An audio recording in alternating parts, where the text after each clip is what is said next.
son. Did you have good dreams? I was dreaming about fell running. Why do you like fell running so much? Why do I love fell running? Why is it that so many people, young people nowadays, seem to be excited by doing something that I'd always regarded as the preserve of gnarly, twisted old hill folk from the middle of nowhere? I don't think I ever asked myself why I got interested. Maybe now's the time to ask a few people, and maybe have a think about why recently I've been doing less of it.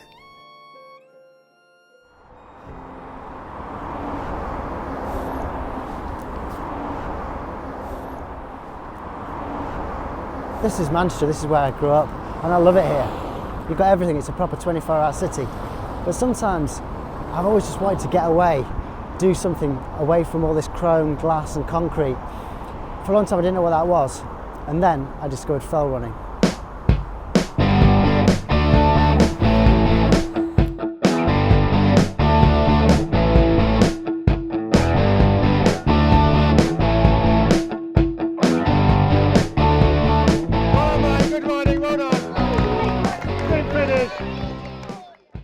Once I started attending fell races, it became clear it wasn't just me. There was a whole host of city-based fell runners, all with their own reasons for getting involved in the sport. I live in Manchester and I go fell running.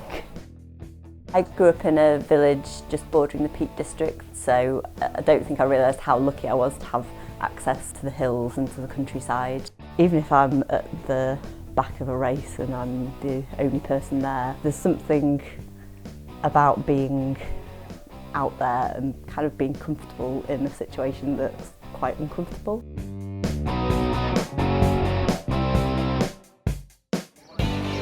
I generally do road running, so I've got the Manchester Marathon on the 8th of April, so I've been training for that. But then for me, I just enjoy getting out of the hills when I can, so anywhere up near Winter Hill. I went to University of Manchester, stayed there, started a family. Obviously with the kids it's kind of hard, but if you can find the time to drive an hour, there's plenty of nice spots to go running.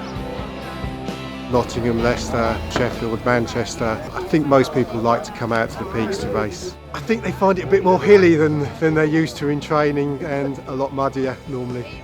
Fell running is very much more popular. There are more people, and especially from the city. When I first started some fell races, you might only have about 70 people doing it. Now they're full. This is where my adventure into fell running actually first began, in this car park. I got off a train from Manchester Piccadilly station one night in the middle of winter and met up with a group of guys I'd never met before. After a few introductions and hellos, we strapped on our head torches and headed off for a nighttime fell run on the hills of the Gritstone Trail.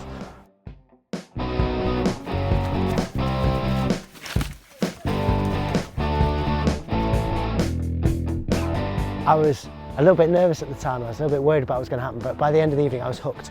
And over dinner in the pub afterwards, I thought to myself, this is it, this is something special, I've found fell running. So I'd found fell running, that's great, but I was still living in the centre of the city. Pancake flat, nowhere near the fells. Problem. At the weekend, Manchester's ideally located to get out to the peaks or to the lakes. But during the week, when you've got a job and rush hour traffic to juggle, it can be a 3-hour round trip to get to the nearest hill. And although the trip is almost always worth it, it's sometimes hard to get the enthusiasm to drag yourself out onto the busy roads and into the hills. I could put more training in and I think I'd see huge benefits, but it's hard work when you live in the city. You get home from work at maybe 6 o'clock and then think it's dark. Do I want to travel an hour to get out to the hills, get back at 10 at night, not having eaten? So we have to improvise a little bit. And I know a lot of fell runners who, although they'd much rather be out somewhere, do something proper, if they can't afford to move away and live in the heart of the peaks. But this part of Style is a really good place to come. Here we're only about 5 miles out of Manchester, we're just by the airport, and it's a lovely spot and just completely hidden away.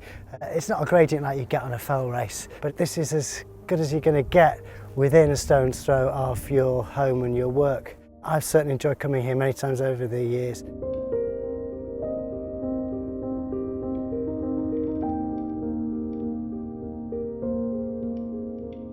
But that's just my view, and I'm not exactly what you'd call the voice of the fell running establishment.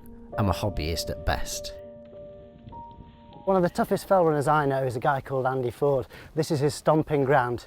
In fact, he just ran off that way towards Stoodley Pike. He's done the Bob Graham round. He comes in the top 10 at races nationally as a regular thing. And I'm in this neck of the woods to have a chat with him back at the pub about his take on fell running. Cheers, Andy. Thanks for having a chat with us. I grew up in Wythenshawe, which is like most of South Manchester. It's pretty flat, so you've always got to travel to get to hills if you want to do any sort of training, and that's obviously time. It might be an hour's drive, you might be going out to the peaks. I personally, because of work at the time, spent most of my time training up Winter Hill. There's no shortcut to getting the climb in your legs and getting used to having that sort of terrain underneath you, and putting that distance and that amount of climbing in. You hear of people training, running up and down staircases in car parks. I think if you've got the tolerance for doing that, then fine, do it. I certainly don't, and I wanted to be on the hills, training for the hills and using them. So currently live in Tomberden, moving to Todd. We're on the side of a slope of the valley, so the second you go out the door, you either nip over the other side of the valley and straight up, or you go out the back of the house and again you're straight up. So again, your hills in for climbing, for the training for it. It just made perfect sense. Whichever way you go, it's hilly. You can't avoid it really around here. My name's Francis. During the day, I'm a technician at the University of Salford.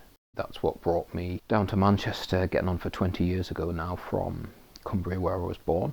But I kind of have another hobby of DJing and organising nights. If you're going to be a top class fell runner, then you're going to have to train constantly. You want to be good, you're going to move to the country, but there's balances. I love the convenience of living in the city centre, but also it's very convenient for the hills, strangely. I'm 5 minutes from the train station, so of a weekend I can wake up, pretty much stumble out of bed, and in 40 minutes I'm in the peaks, walking or running. I personally celebrate the fact that you can have a hill running group based in suburbia. They will never compete with the guys who live in the heart of the Lake District.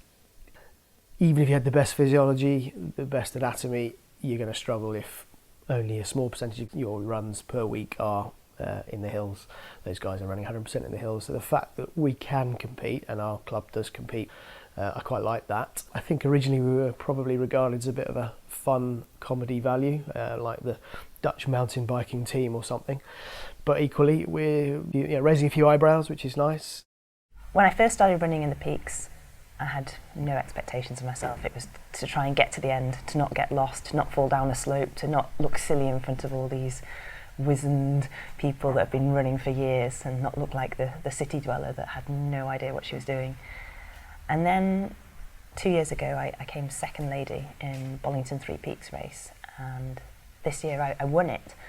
And suddenly I started turning up to Peak District races and thinking, oh, I'm not just here just to get round and enjoy the scenery, which I still am in some cases, but to compete as well. Living in Manchester, I think it's a good base for going to Wales, going up to the lakes, to the Dales, to the Peak District. I think you've got different types of rock, different terrain, which keeps it interesting in any direction. So at least you've got variety. We've just got to travel a bit further to get it. So it's possible to live in the city and be a fell runner? Lots of people are giving me the same reasons for why they love fell running as why I love it. So what is it that's stopping me now? What's changed? I broke my left wrist, broke my left forearm a few years before that. The very worst one on Langdale Horseshoe fell race, there's a horrible trod underneath Esk Pike. Guy ahead of me had sort of jumped a couple of feet over this rock and up to the right.